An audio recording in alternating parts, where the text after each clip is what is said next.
everyone. In this video, we will learn about the stretch and multi-stretch command of AutoCAD. So let's start with the stretch command.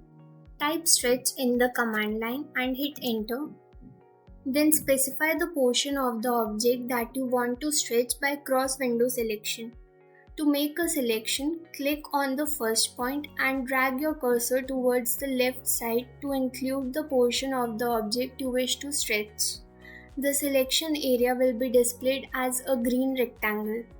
Then select a second point to confirm your selection and then press enter and specify a displacement point. Then you can specify the direction of the stretch and enter the stretch distance.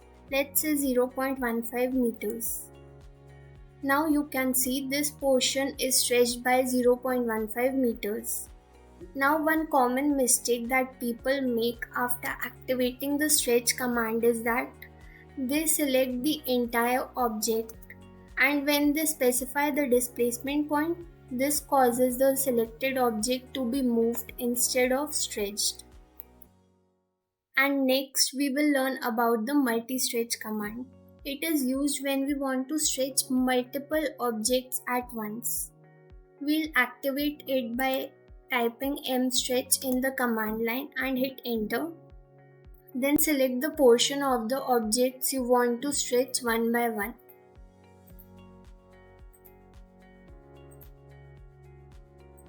Then press enter and specify a base point.